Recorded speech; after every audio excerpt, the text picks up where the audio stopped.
Shalom, Bapak Ibu yang dikasihi Tuhan.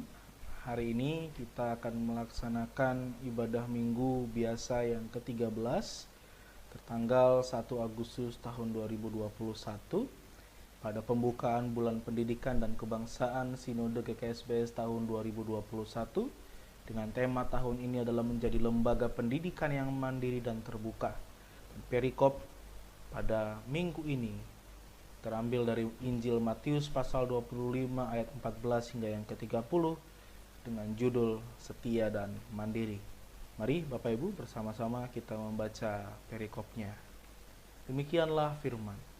Sebab hal kerajaan sorga sama seperti seorang yang mau berpergian ke luar negeri, yang memanggil hamba-hambanya dan mempercayakan hartanya kepada mereka. Yang seorang diberikannya 5 talenta, yang seorang lagi 2, dan yang seorang lagi 1. Masing-masing menurut kesanggupannya. Lalu ia berangkat. Segera pergilah hamba yang menerima 5 talenta itu. Ia menjalankan uang itu lalu beroleh laba 5 talenta. Hamba yang menerima 2 talenta itu pun berbuat demikian juga dan berlaba 2 talenta. Tetapi hamba yang menerima 1 talenta itu pergi dan menggali lubang di dalam tanah, lalu menyembunyikan uang tuannya. Lama sesudah itu pulanglah tuan hamba-hamba itu, lalu mengadakan perhitungan dengan mereka. Hamba yang menerima 5 talenta itu datang dan membawa laba 5 talenta. Katanya, Tuan, 5 talenta Tuan percayakan kepadaku. Lihat, aku telah beroleh laba 5 talenta. Maka kata tuannya itu kepadanya, baik sekali perbuatanmu itu, hai hambaku yang baik dan setia. Engkau telah setia dalam perkara kecil, aku akan memberikan kepadamu tanggung jawab dalam perkara yang besar. Masuklah dan turutlah dalam kebahagiaan tuanmu. Lalu datanglah hamba yang menerima 2 talenta itu, katanya, Tuan, 2 talenta Tuan percayakan kepadaku. Lihat, aku telah beroleh laba 2 talenta. Maka kata tuannya itu kepadanya, baik sekali perbuatanmu itu, hai hambaku yang baik dan setia. Engkau telah setia memikul tanggung jawab dalam perkara yang kecil, aku akan memberikan kepadamu tanggung jawab dalam perkara yang besar. Masuklah dan turutlah dalam kebahagiaan tuanmu. Kini datanglah juga hamba yang menerima 1 talenta itu dan berkata, Tuan, aku tahu bahwa Tuan adalah manusia yang kejam, yang menuai di tempat di mana Tuan tidak menabur, dan yang memungut dari tempat di mana Tuan tidak menanam. Karena itu aku takut dan pergi menyembunyikan talenta Tuan itu di dalam tanah. Ini, terimalah kepunyaan Tuan. Maka jawab tuannya itu, hai kamu hamba yang jahat dan malas. Jadi kamu sudah tahu bahwa aku menuai di tempat di mana aku tidak menabur dan memungut dari tempat di mana aku tidak menanam. Karena itu sudahlah seharusnya uangku itu kau berikan kepada orang yang menjalankan uang, supaya sekembaliku aku menerimanya serta dengan bunganya. Sebab itu ambillah talenta itu daripadanya dan berikanlah kepada orang yang mempunyai 10 talenta itu. Karena setiap orang yang mempunyai kepadanya akan diberi, sehingga ia berkelimpahan. Tetapi siapa yang tidak mempunyai apapun juga yang ada padanya, akan diambil daripadanya. Dan campakkanlah hamba yang tidak berguna itu ke dalam kegelapan yang paling gelap. Di sanalah akan terdapat ratap dan kertak gigi. Amin. Bapak Ibu yang dikasihi Tuhan, perumpamaan ini adalah tentang kerajaan sorga. Yesus mengajarkan hal kerajaan sorga terbiasa dengan menggunakan perumpamaan. Karena hal kerajaan sorga itu tentu sangatlah tidak dapat kita mengerti secara nalar. Karena kita manusia yang terbatas, maka Allah yang tidak terbatas itu hendak dijelaskan oleh Yesus dengan cara yang sederhana, yaitu dengan perumpamaan. Dan salah satunya ialah perumpamaan ini, yaitu tentang perumpamaan tentang talenta. Apa itu talenta? Bapak Ibu, talenta adalah mata uang Yunani kuno. 1 talenta itu hari ini kira-kira senilai 450 juta rupiah. Dari mana perhitungannya? Satu talenta itu sekitar 6.000 dinar, dan upah kerja sehari 1 dinar. Maka saya coba reka-reka upah kerja sehari 75.000. 75.000 dikali 6.000 dinar, maka punya nilai sebesar 450 juta. Supaya kita punya gambaran, lalu gimana dengan 5 talenta? Silakan langsung dikalikan saja, 5 kali 450 juta. Kisah ini dimulai dengan seorang tuan yang memberikan kepada 3 hambanya talenta-talenta sebelum ia pergi ke luar negeri. Yang pertama, ia berikan kepada seorang hamba sebesar 5 talenta. Lalu hamba kedua, ia berikan sebesar 2 talenta. Dan hamba ketiga, diberikan 1 talenta menurut kesanggupannya. Tentu tuan itu sangat mengenal hamba-hambanya. Jadi yang bisa bertanggung jawab terhadap 5, dia berikan 5, 2 dia berikan 2, yang 1 dia berikan 1. Atas pengenalan tuan kepada hamba-hambanya. Lalu sepulangnya tuan dari negeri yang di luar sana, ia mendapati ketiga hambanya. Hamba yang pertama yang menerima 5 talenta itu berkata bahwa ia berhasil mengerjakannya sehingga ia mendapat laba 5 talenta. Demikian juga hamba yang kedua yang memperoleh 2 talenta. Ia kemudian mengerjakannya lalu memperoleh laba 2 talenta. Apa yang dikatakan oleh sang tuan? Tuhan menyambut mereka dan memuji mereka, memanggil mereka sebagai hamba yang baik dan setia, lalu menjanjikan kepada mereka, oleh karena kesetiaannya pada perkara yang kecil itu, Tuhannya menjanjikan akan memberikan kepada mereka perkara yang lebih besar lagi. Bagaimana dengan hamba yang ketiga? Ia menyembunyikan uangnya, mengubur uangnya, lalu kemudian pada saat tuannya itu pulang, ia memberikannya kepada tuannya dan berkata bahwa ya saya takut kepada Tuhan karena Tuhan itu kan jahat dan kejam.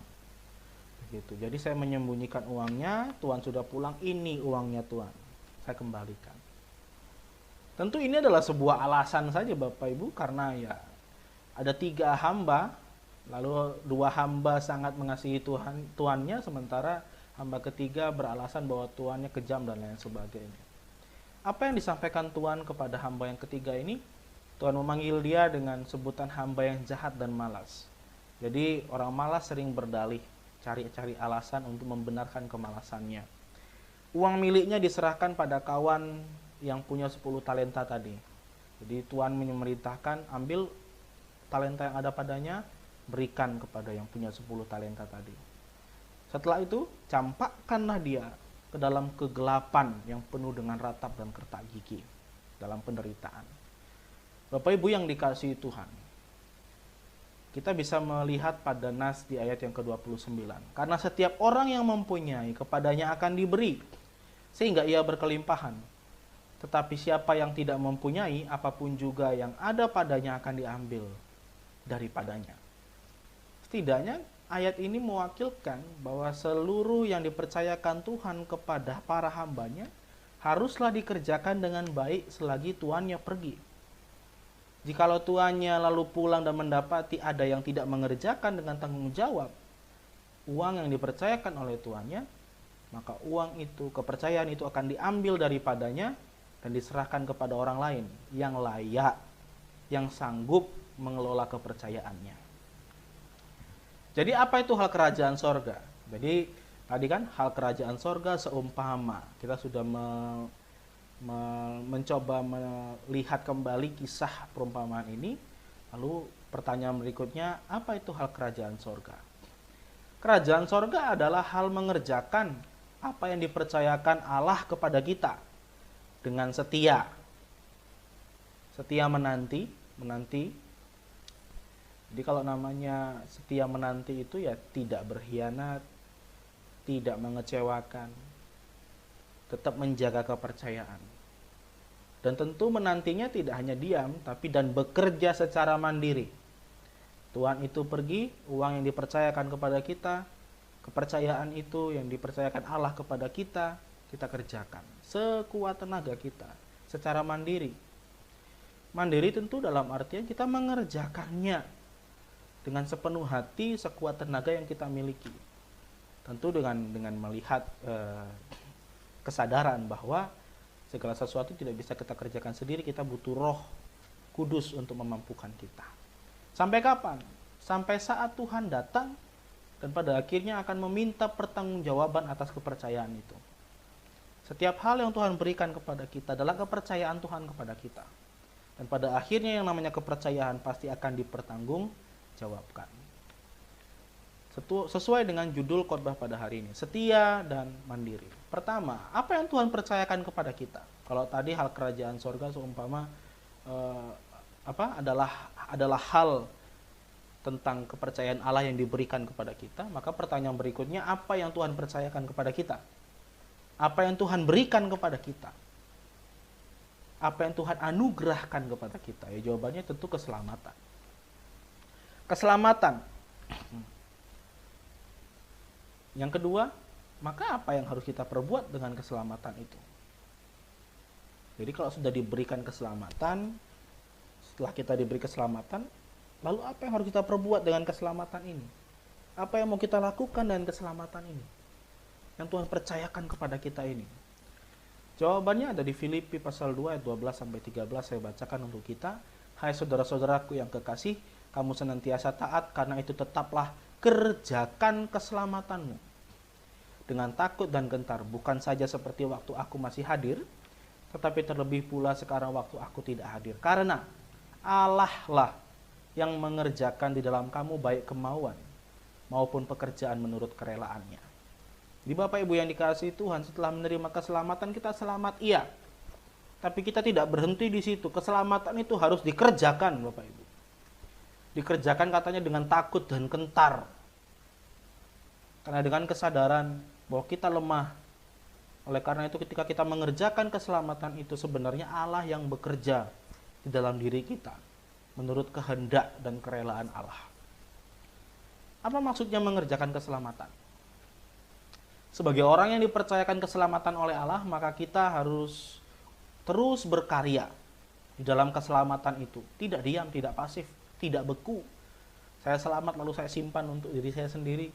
Saya selamat lalu saya kubur baik-baik. Karena Allah pemurka, Allah itu penuh kuasa, ya sudah saya simpan saja. Nanti ketika ia pulang saya akan berikan kembali. Seperti hamba ketika tadi. Di dalam keselamatan itu, dengan mengekspresikan keselamatan itu dalam perbuatan kasih. Jadi keselamatan itu kita kerjakan dengan perbuatan kasih dalam kehidupan kita sehari-hari. Sampai kapan? Sampai nanti Tuhan Allah datang kedua kali untuk meminta pertanggungjawaban atas kepercayaan yang kepada kita. Keselamatan yang sudah kuberikan kepadamu, sudah engkau apakan? Keselamatan yang kupercayakan kepadamu, sudah kau lakukan apa terhadapnya? Apa yang kau kerjakan? Apa yang kau usahakan terhadap hal itu? Tentu ini tidak bicara soal kita bekerja, berbuat baik supaya selamat. Tapi ini punya makna kita selamat, kita diselamatkan, telah selamat, dan oleh karena itu mari kita bekerja di dalam keselamatan itu. Karena keselamatan itu aktif, tidak pasif, tidak diam. Kita bekerja, melakukan banyak hal. Tentu perbuatan kasih. Kemudian kalau kita mengingat yang lalu-lalu, kasih itu ya memberi apa yang dibutuhkan oleh sesama kita. Maka Bapak Ibu, kerjakanlah keselamatan dalam wujud kasih secara setia dan mandiri, sambil menantikan kedatangan Tuhan dalam kemegahannya. Bapak Ibu yang dikasihi Tuhan, ayo, keselamatan yang sudah kita terima, jangan kita diamkan.